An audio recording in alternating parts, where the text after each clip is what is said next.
ஒன்று சொல்கிறாங்க, ஆனால் சாராய கடையை அதிகமாக திறக்கிறாங்க. அப்புறம் இப்போ வந்து நம்ம ஸ்கூல் போகிற பசங்க எல்லாமே சின்னவங்கள இருந்து பெரியவங்க வரைக்கும் எல்லாமே கஞ்சா தான்.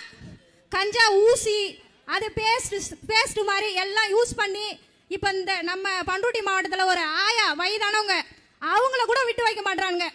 ஒரு இடம் நம்ம பயம் இல்லாத போகவே முடியல. எங்கேயுமே பார்த்தா என்ன ஊருன்னு கேட்கறது கூட ஊர் பேர் சொல்கிறதுக்கே பயமாக இருக்குது. அது மாதிரி வந்து நமக்கு பாதுகாப்பு வேண்டும் என்றால் நமக்கு எல்லாம் நீங்கள் என்ன சொல்கிறீங்களோ அதையெல்லாம் செய்வதற்காக நமது அண்ணன் வந்து நீங்கள் என்ன கோரிக்கை வச்சாலும் அதை கண்டிப்பாக நிறைவேற்றுவார். இதை எந்த ஒரு அரசியல் தலைவராலுமே நிறைவேற்ற முடியாது. வாக்குறுதியை மட்டும்தான், பொய்யான வாக்குறுதியை மட்டுமே கொடுப்பாங்க. ஆனால் எதையுமே சொல்கிறதோட சரி, எதையுமே செய்கிறதே கிடையாது. இப்போ வந்து நமக்கு 10.5 இடஒதுக்கீடு தரேன்னு சொன்னாங்க, அதுவும் பொய், எதுவுமே கிடையாது. அதை ரொம்ப நாளாக போராடிக்கின்னு இருக்காங்க. இது வரைக்கும் தரேன்னு சொல்லிட்டு சும்மா ஒரு பேச்சாலே சொல்லிட்டு போயிடுறாங்க. இப்போ வந்து 1000 ரூபா கொடுக்கறது வந்து உரிமை தொகை வந்து அந்த 1000 ரூபா வந்து உரிமை தொகை வந்து அது எத்தனை வருஷத்துக்கு வரும்? அது 1000 ரூபா நம்ம வாங்குறோம், அதை திரும்ப எடுத்துன்னு போய் அதை வந்து அப்படியே டாஸ்மார்க்கில் கொடுக்குறாங்க. அது ஒன்றும் அவங்க பணம் கிடையாது, நம்ம கிட்ட வாங்குறது தான் எல்லாமே. எடுத்துன்னு போய் கொடுத்துட்டு அதை உடனே குடிச்சிட்டு வந்து அப்புறம் வீட்டில் வந்து தூங்குறதுக்கே பசங்களை விடுறது கிடையாது, மனைவியெல்லாம் விடுறது கிடையாது.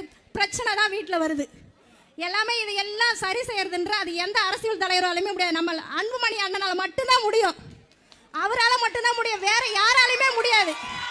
நம்ம இளைஞர்கள் எல்லாரும் நம்மளுடைய அண்ணனுடைய கரத்தை வழிபடுத்தி நம்ம தாய்மார்களும் அனைவருமே நம்ம அண்ணனுக்காக ஒன்றிணைந்து ஒருங்கிணைந்து எல்லாருமே வந்து வழிகாட்டியா நமக்கு எல்லாம் கோரிக்கையாக நம்ம சொல்றது அனைத்தும் அண்ணன் ஏற்றுக்கொள்வார்.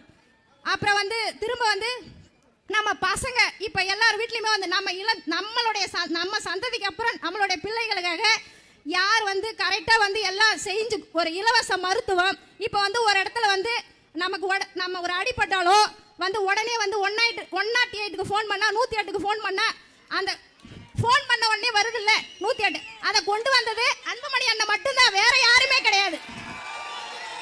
அண்ணன் மட்டும்தான் கொண்டு வந்தார், வேற யாரும் கிடையாது. எந்த இடத்துல இருந்தாலும் ஃபோன் பண்ணால் போதும் 108 வந்துடும்.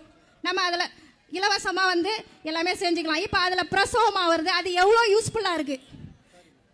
சரி, எனக்கு பேச வாய்ப்பு அளித்தது நன்றி.